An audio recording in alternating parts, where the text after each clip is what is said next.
Thank you, Caitlin. I'm happy to be here in Martinsville with you today, but what we saw today for the first time was practice and qualifying. The first time we've seen it since 2019 for these teams. So when talking to the teams earlier today, coming into this event, they essentially had to guess on their setup. They relied solely on past race notes. Some of those teams hit the mark right on the head. Others completely miss it and will have an uphill battle through the field later tonight. That's absolutely true, Jamie, but another driver we're going to keep our eye on tonight is Grant Infinger. He has a lot of short track success, especially here at Martinsville. He has 4 top 10s in the last 5 races, including 1 win back in 2020. Friesen sure does have his work cut out for him tonight. You had some struggles in qualifying. You had to make some changes to the truck afterwards. So how confident are you that you got that truck where you needed to be to work through the field? And the odds are stacked up against you like this. How do you block all of that out, step up to the plate and perform? And Jamie, with the month of May comes warmer weather, and as we've mentioned, this is the hottest race these guys have had so far. And Frankie Muniz just came over the radio and the team asked him, hey man,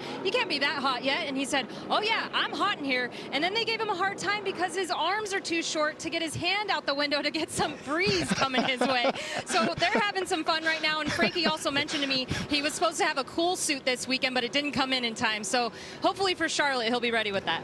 Here with Chris Lawson right now, and we're talking about how brutal this restart might be. So what's the risk versus reward, and how aggressive are we going to see Zane get?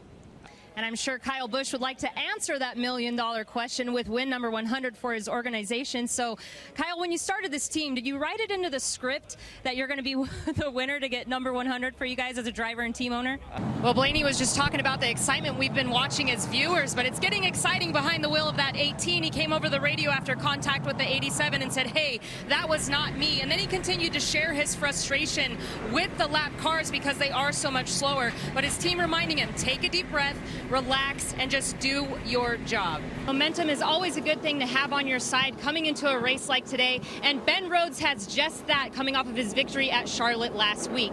But there has been a change within the team. Crew Chief Jared Prince has been moved to the 88 of Matt Craftson's team to crew chief for him, and then lead engineer Brian Ross has been moved up to the crew chief position here on the 99. And even though this is a new pairing, they already have a good working relationship. In fact, Ben has a few different nicknames for Brian already. He calls him B. Ross, B. Ryan, and his personal favorite, Brain. So we'll see if these two can put their smarts together to get their second consecutive victory in a row this afternoon. The strategy has played out perfectly here for the 19 team. The crew chief, Charles Tonight, told me earlier their objective was to get as many stage points as possible. Obviously, they won that stage. The only complaint here for the 19 is that he said that he is free into the left-handers and losing overall lateral grip, and he stalls it, so they're going to have to give him a push. And Matt Crafton has competed in 39 of 45 races here at Martinsville in the Truck Series, so a lot of knowledge in that head of yours. How much are your teammates leaning on you, and how many of your secrets are you giving away to them? Why is pit stall number 1 the best? It is the easiest stall to get in and out of. Now, drivers will have a clear vision when they're hitting their marks coming into this pit stall. Also, they will not have other trucks around them blocking them in. But one thing they might want to keep their eye on is, depending on what's happening during pit stops, other trucks might be coming up pit road here, and it does narrow up quite a bit as they head up the hill here, so they'll want to avoid contact because that could be costly later in the race. You definitely earned it. I'm not sure if you're aware, you lapped all the way up to 2nd place, so what went into the team's work in this dominant 18 car today? Haley, we're under a rain delay. We just saw some drops coming down, but today you didn't have the qualifying effort that you wanted, but now we're throwing another wrench in your plan, putting on these rain tires. So what are you thinking when we go green?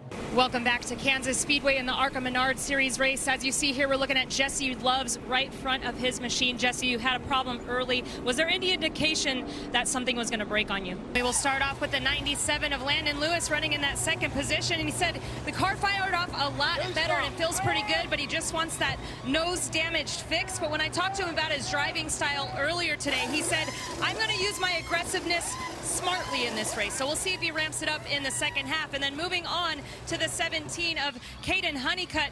400 laps for him tonight, double duty in trucks and ARCA. But when he spoke to me earlier, he said there are about 10 cars that are competitive in this ARCA race, and I'm going to be one of them, as we see him running currently in the 4th position. We've seen this battle a couple times this season between the 18 and the 20. So Matt, what does William got to do to get around Jesse here on this restart? You told me earlier that you kind of have a Kansas curse here. Not only your yourself, but also Andy Seiss, who's part owner in your team. So how do you get that monkey off your back today? It's been another impressive qualifying effort for rookie Nick Sanchez in his first start on this road course. When I talked to him earlier this morning, he said he's extremely happy to have the track position that he does here early in the race. But he said his goal for today is to pace himself. This race has the potential to be the most continuous green flag laps he has ever ran. So he has been doing everything he can to prepare himself physically for the intensity he will experience in the truck for long periods of time. Now, Kyle Busch was running you down there at the end. You had about a 6-second lead, but they told you to race the racetrack. But at any point, did you have that in the back of your mind that they were coming after you there at the end? All right, he gave me the go-ahead. All right, Jesse, obviously you're feeling it now, but let's go back through that race a little bit. A lot of hard work went into it, a lot of battles, especially those restarts at the end. So just kind of tell us what you can as you catch your breath.